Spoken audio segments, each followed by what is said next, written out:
Oh, hi guys, it's Susie from Esoteric Trading Solutions. I hope you're well. Hope you're living life according to what you want to do. Life is really short. Be kind to yourself, be kind to others, be kind to your family and friends and your animals. And as I said, life is seriously short. I've got to wear my double glasses tonight. I've got to get a new pair and I've got them taped up. So I know it looks pretty crap, but anyway, not to worry. I thought I'd just do an ICO review.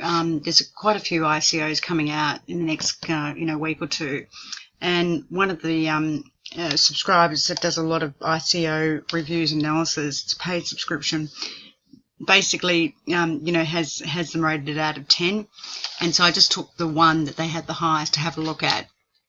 They had Kepler. I won't go through the full thing, but 4.5, and this one, Drash, what a name, 6.5, Data Broker 5.75.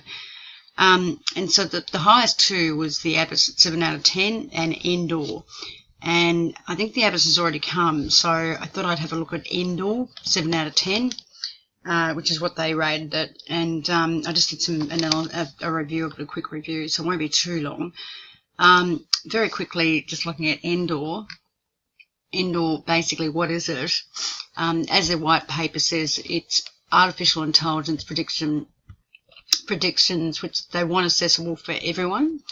So basically, it's a platform that they want to be able to serve users, the retail element as well as the wholesale element and business, where people actively participate in the platform with their token, and basically can use data and effectively make predictive answers with that data. So for example, if you wanted to study consumer behavior or something like that, or buying patterns, and you want to see some sort of seasonality in the data, then you as a marketing person might use that data to market to the consumer at a certain time, whether to buy or sell Coca-Cola, for example, something like that. Also, they want this platform basically accessible to everyone, whether it be the retail, mum and dad, or you or me, and not just business but everyone. So essentially, they want everyone to be able to request a prediction and use it for all different sort of business cases. So they do say that, obviously trying to determine, predictive type things, you need, to be able to run statistical models and that sort of thing. And, the data needs to be pure and not too much, not too many data flaws in the data and everything else. So they basically wanted to make it commercial, and they're basically looking at banks, retailers and insurers to use this data stream platform and producing high quality private and public data. Essentially, they say they've already got partners, clients, I should say, not partners, that actually use this technical platform, and that's Coca-Cola, Walmart, and MasterCard, and a few other clients that actually use it. I don't know, they don't actually spell out the degree of what they do. They might be partners or just clients, but they don't actually spell out exactly how much they use this platform, for example. Let's have a look at the next one. So they're trying to the problem they're trying to fix is that any sort of predictive model often takes someone that's really well trained. You have to be a PhD or a rare data scientist or something like that, and it's hard to put together a predictive model. And they're actually saying that we've got this protocol, this platform, where we can do all this, and it makes it easy for people to actually have a predictive model. And people, just the average Joe Blow, can use this predictive model.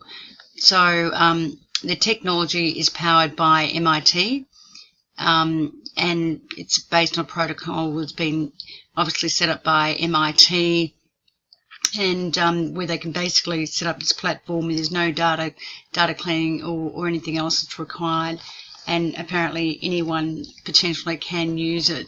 So it's based on their own technology from MIT, and they've been financially backed by leading investors. Again, they don't actually outline who are these investors, which I'd like to know who these investors were initially, because obviously maybe the reason why they're doing this ICO is to basically pay those investors out. I'm not sure, but again, I always look at these ICOs, you know, buyer beware. So I'd like to really know who the end investors are, and get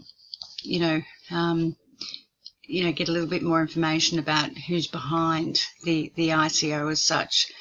Let's look at the next slide.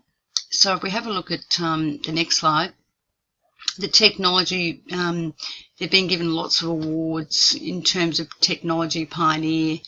The team at MIT, and you know, they won several prestigious awards, the McKinsey Award and that sort of thing.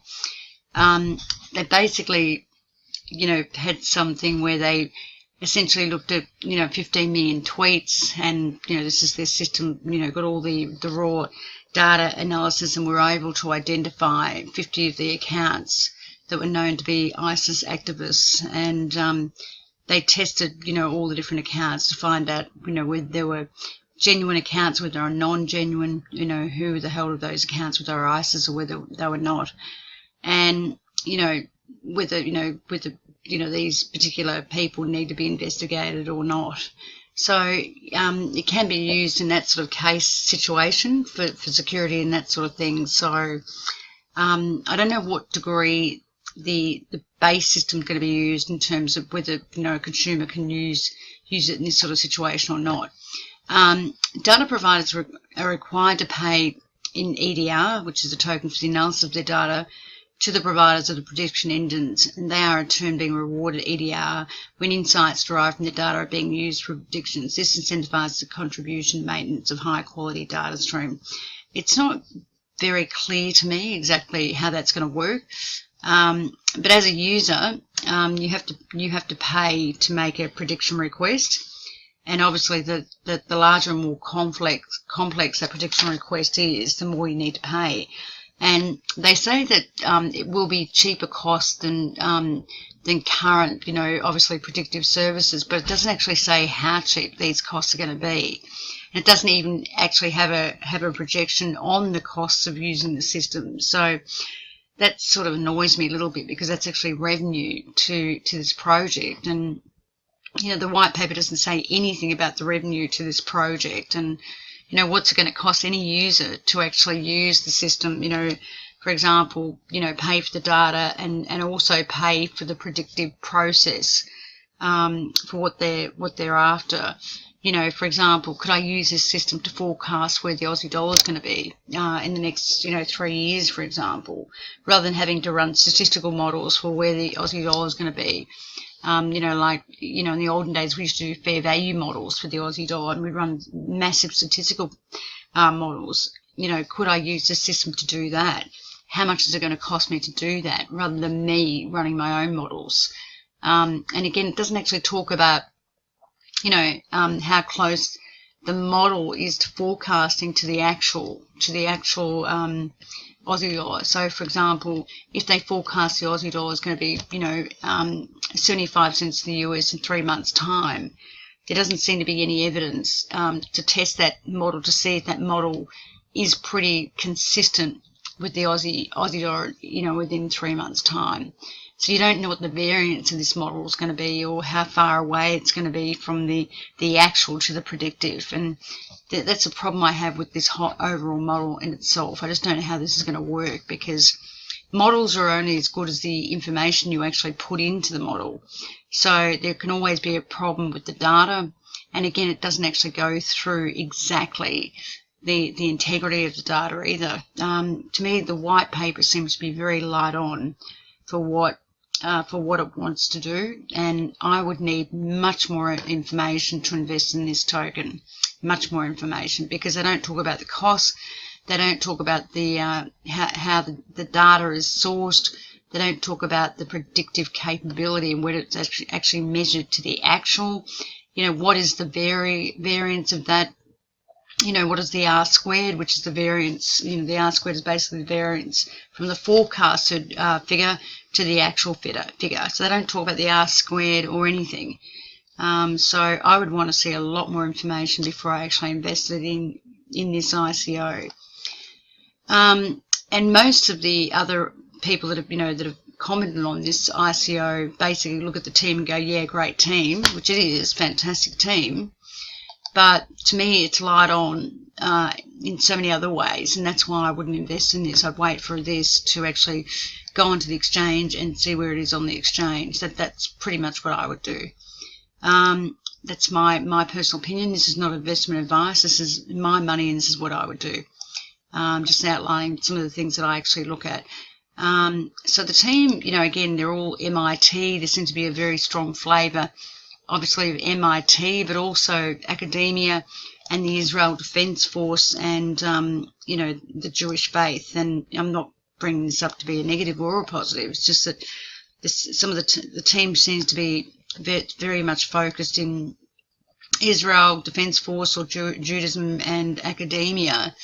And yes, they've got a very, very strong, predictive analytics, again, engineering, banking technologies, powerful data scientists, and they've done, many, scientific papers and the like, and all sorts of things, and very, very well known.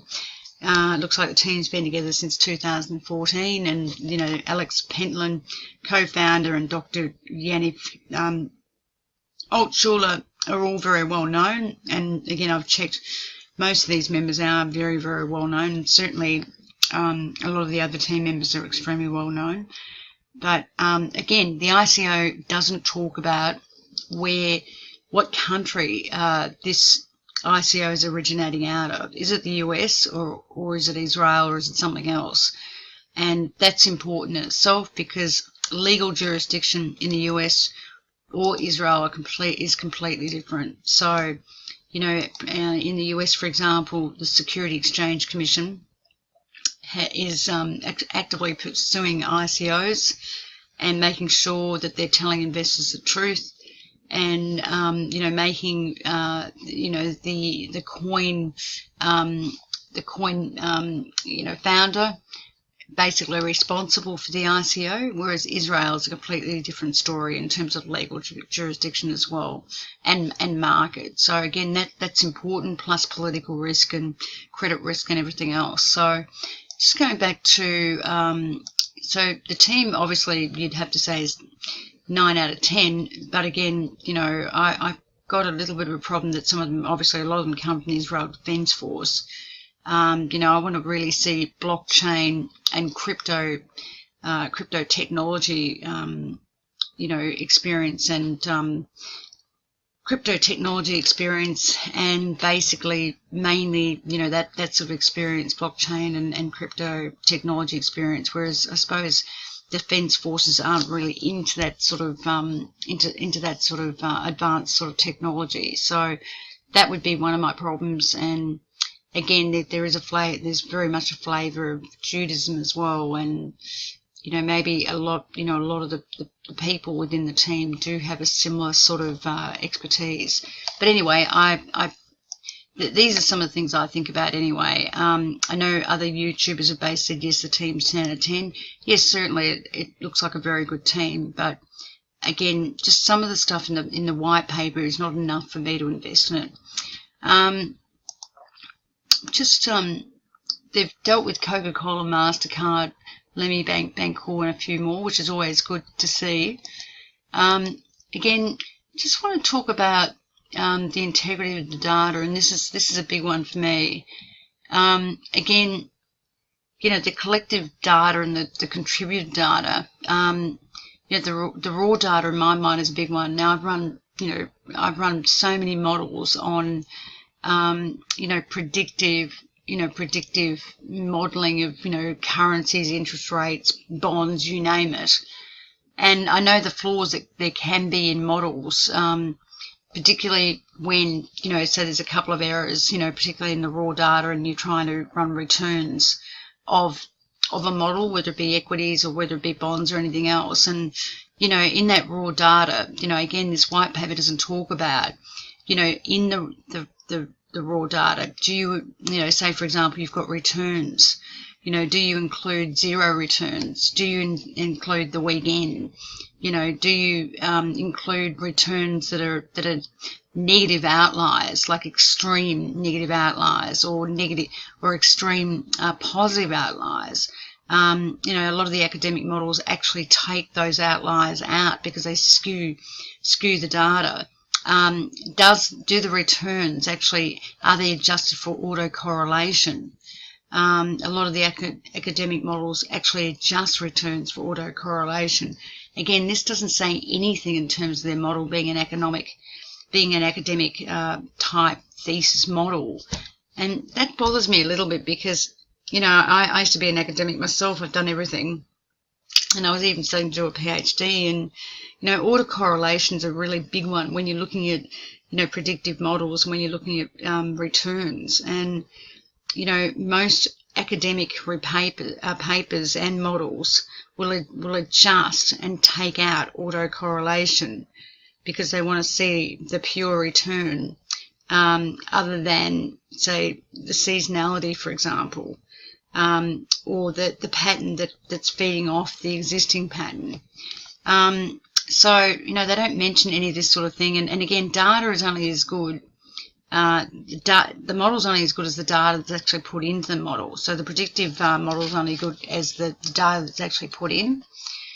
So I just have a few problems with it. I don't think the white paper is, you know, in detail enough for the predictive capability of the model. And, you know, this is where data is really, really important, you know, and what sort of data is it, what gets included in the model, because so many different types of data have to be adjusted to make any sense out of a prediction, and, you know, a prediction that makes sense in terms of where the market is. Say if we're looking at the Aussie dollar against the US, for example. So that's a problem that I do have, a massive problem actually. So the next one, if we just go to the next slide. So the integrity of the data is a problem because they don't actually talk about that enough, I'm afraid, for me. Anyway, the token sale, we don't know when the period set. I think it's set in April. The ticker is going to be an EDR, token type ERC20, so it's obviously going to be on the Ethereum platform. Their token price is 0.267 US. Funding goal is 45 million. We don't know whether it's a hard cap or the soft cap. Token total is 1.5 billion. For sale, 20% is for sale, which is 300 million. We think that it's not available to the US or Canadian residents. They accept Ethereum. We don't know what country it originates from at the moment. Possibly April. And again, we don't, as I said, we don't know the hard cap or the soft cap. 40% development, 20% private crowd sale, 20% partners and advisors, and 20% team. And again, this seems fairly high to me. 40% to partners, advisors, and team. 40%. You know, it just seems like a lot to me. So basically, you know, the team and the partners and the advisors are going to have 600 million. You know, and the rest goes to development and the private sale. This in itself seems very, very high to me. And again, you know, doesn't really say how it's going to be distributed or anything, whether there's going to be lockup, whether there's an escrow or anything, whether they have to hold these tokens for a certain amount of time. I mean, they could effectively dump these tokens, you know, on the first day of listing, which would then kill, you know, the investor, the end investor, who's only holding 20%. So that in itself I've got a problem with, because there's nothing to talk about, you know, whether these are held in escrow for the partners and the advisors and the team, you know, the coins, whether there's a lock-up period or anything. And if they don't reach their hard cap, are the residual coins, because there's a lot of overflow, are the residual coins going to be burnt? So, you know, these are the things that I look at. If we look at social media, you know, 14,000 subscribers, 365, 567, 925 Bitcoin. Twitter and GitHub. GitHub has very low activity, which I would have thought would have been fairly active, being academics and the like, and that they've already got a prototype, an allegedly prototype working. The social media for me is not that strong. Telegram's reasonable, but I reckon the rest of it's not that strong. Twitter, I wouldn't say is that strong, and it's supposed to be like a professional, academia professional, and professional people use Twitter more than anything else. So I'm not that, social media I'm not that awed with. It's not that strong. What else we got here? Positives that I see in this. They've got a successful working product for bigger clients, but again, not for individuals. And, if you look at their the roadmap, they're saying that for individuals, it won't be ready until the second half of 2019. So I don't quite understand why they've got a working product for bigger clients, but not for individuals. Are they different products? I don't quite understand that.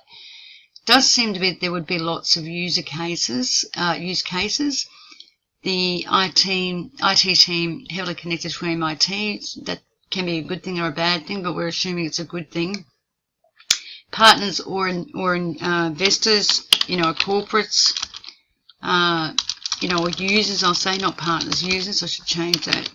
Users are corporates. Coca-Cola and well-known corporates, which is a positive.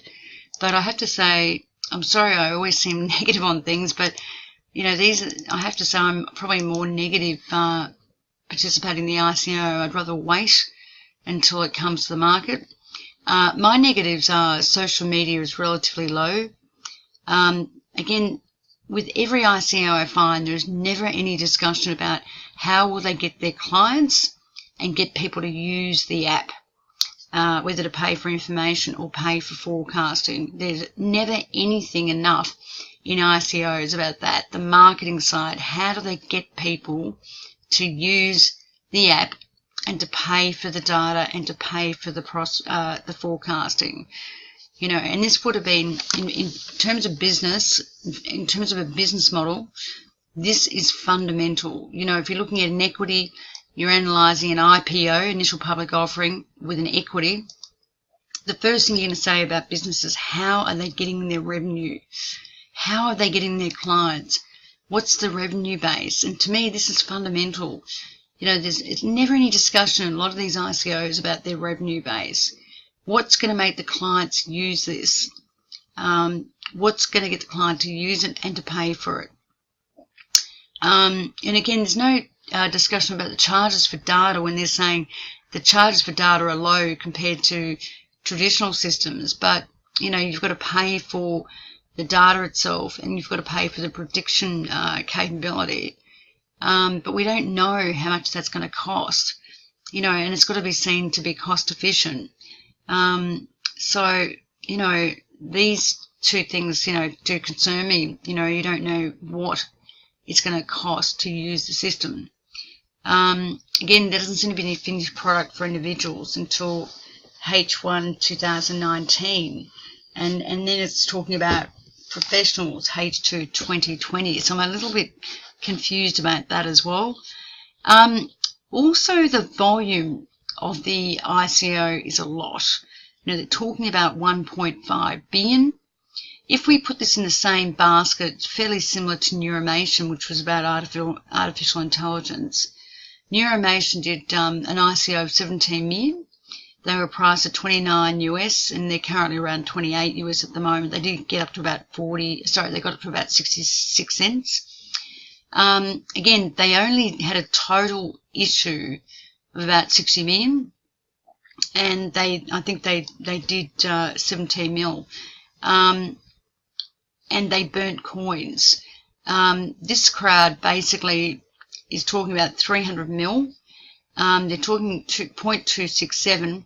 They need 45 million and 300 mil. The hard cap's quite high, and again, the total issuance is quite high, and there's nothing talking about the excess. What are they going to do with the excess? Are the coins burned or not? So they're not actually giving away the price. With the issue, I would have thought this price should have been a bit lower, because Neuromation, had a similar price, 29 US cents, but had a much lower issuance. And also, you know, they're in the line of artificial intelligence and data and that sort of thing. So sort of similar, not exactly, but sort of similar. So I find that, you know, the pricing short term, in my mind, this is my opinion, leaves nothing on the plate. So I think it's going to be hard to get a, you know, a pump and a dump if you're looking at it fairly short term, just simply because of the volume and also the way the coins seem to be allocated towards the team and the advisors and, you know, the people behind the coin. You know, they're holding 40% vis-a-vis the small investor holding 20%. So, and you don't know whether those coins are going to go to whales or not. Also, the GitHub has got very little activity. And, you know, again, team seems very heavily connected with the Israel Defense Force. You know, is the ICO going to be Israel origin? Because again, you know, we're talking about a country with political risk, different type of risk to America, and also different legal risk. You know, the legal is completely different. Also in America, the SEC, Security Exchange Commission's coming, you know, heavily down on ICOs now, trying to protect the end investor. So I'd much more comfortably want to invest in an ICO from America than I would from an ICO from Israel. And also in this ICO, I would have thought that you know, the cryptography, sorry if I've got some spelling errors here, you know, cryptography and, you know, blockchain maybe not low, but cryptography skills I couldn't find a lot. So maybe I'm mistaken there. Maybe I didn't read enough, but I sort of couldn't find enough. Anyway, look, just, you know, there's just some of the negatives that I found. Again, nothing about the burning of tokens if it doesn't meet the hard cap or if it doesn't meet its criteria. Nothing about, you know, how they're going to distribute. They're talking about a 15% bonus for parcels greater than 1,000 Ethereum, which is a lot. You know, does that mean that one or two people, investors, are holding, you know, big bits, and the small people, you know, the small investor, you know, gets hammered, you know, once the ICO gets listed? I mean, that's the risk certainly of that. There's no talk of a lock-up period for tokens to founders or developers, which always bothers me, and advisors. And again, there's no mention of excess coins being, as I said, being burnt, but there's no mention either of a lock-up, escrow or custody for the money that's coming in from the ICO. And to me, that's always a risk indeed. And, you know, the level of issuance is high. So if there is an excess, you know, it's not being burnt, then obviously it's going to hit the market. And there's nothing discussed remarketing, how to get users and clients. As I said before, lots of people are bullish this ICO and will buy pre-exchange in the ICO, but for me, for my money, I prefer to wait. Again, I just would prefer to wait because there's too many ifs and buts for me. There's too many things that I'm not clear with, and I don't quite understand how they're going to do it. So I would just rather wait and sit it out and see how it goes once it hits an exchange. And I do know, just with my own experience, predictive models are very, very difficult and are as only good as the data that's actually put in there. And again, you know, there's no mention of how they, you know, mention outliers or extreme outliers. Say if we talk about financial models, autocorrelation, R-squares, you know, the variance in the actual and the predictive figures of return. And, you know, again, as I said, they're not talking about the origination of the ICO, where it's coming from. I've just got a few things that I'm a little bit skeptical about. So as I said, I will be sitting out of this for ICO. But again, this is not financial advice. It's really my own money, and it's up to you guys what you want to do in terms of your own position, in terms of your own risk profile and everything else. You need to look at that for yourself. But these are some of the things I look at. So I don't think it's cheap. Too many tokens. Would rather wait. Risk of big fish, you know, pushing price down in the short term. There could be a time delay with the project. I don't think it's detailed enough. and there's no talk of revenue and how they get clients to use it, and there's no talk of costs, which are obviously the revenue line as well. So for me, all I'll be sitting out of this and just watching it when it lists. Anyway, guys, I hope that didn't go for too long. I'm sorry, I always try to make these short. Please be safe, look after yourself, and I'll talk to you soon. Thank you, and thanks for listening.